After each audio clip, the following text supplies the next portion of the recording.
आज मैं आपके सामने दो बातें कहना चाहूँगा। पहला, और इस पर आप विचार करिए और केवल विचार मत करिए, मुझे लगता है कि यही इसका समाधान है। हमें आवाम को दहशतगर्दों से जुड़े तत्वों से मुक्त कराना ही होगा, शांति इसके बिना हो नहीं सकती। और दूसरा, आवाम की तरक्कियात की ज़रूरतों के लिए जो प्रोजेक्ट्स हैं उन्हें रफ्तार देनी होगी।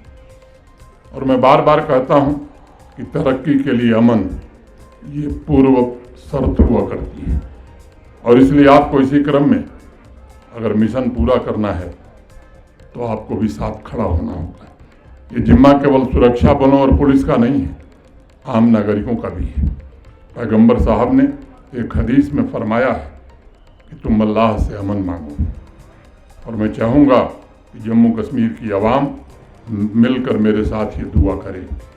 चलते चलते आखिर में मैं ये भी कहना चाहूँगा कि जो लोग जिम्मेदार हैं उन्हें भी कुछ भी बोल दिया जाए इससे बचना चाहिए।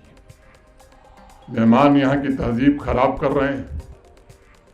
रेलगाड़ी आएगी तो ये स्टेट स्पॉन्सर्ड डेमोग्राफिक इन्वेजन है, इस तरह के बयान जब दिए जाते हैं तो मैं समझता हूँ कि इससे भी परेशानी पैदा होती है।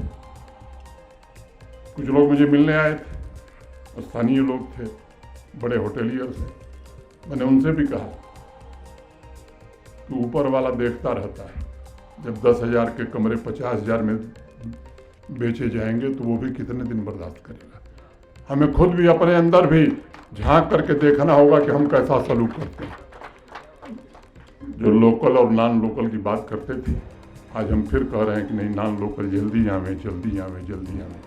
आखिर ये देश सबका है, सब मिल करके रहेंगे तभी आर्थिक तरक्की हो सकती है। ऐसे शब्दों का प्रयोग यदि बंद नहीं होगा, यकीन मानिए शांति स्थापित होने वाली नहीं। पूरा भारत एक, चाहे श्रीनगर हो या फिर श्रीगोदा हो, दोनों जगह सिर्फ भारतवासी हैं। इसलिए इस तरह के शब्दों का प्रयोग करना, आवाम में भेदभाव पैदा करना, इसकी मुखालफत होनी ही चाहिए। और ख़ास तौर से जो लोग जिम्मेदार पदों पर हैं या पदों पर रहे हैं, उनसे तो ये उम्मीद की जाती है कि वो मर्यादा का पालन करेंगे, एक भारत श्रेष्ठ भारत की स्पिरिट को प्रमोट करने में मदद करेंगे। अनेक वक्तव्य हमने सुने हैं, आपने भी सुने हैं पिछले 7-8 महीने, जिससे आवाम को बांटने की कोशिश हुई।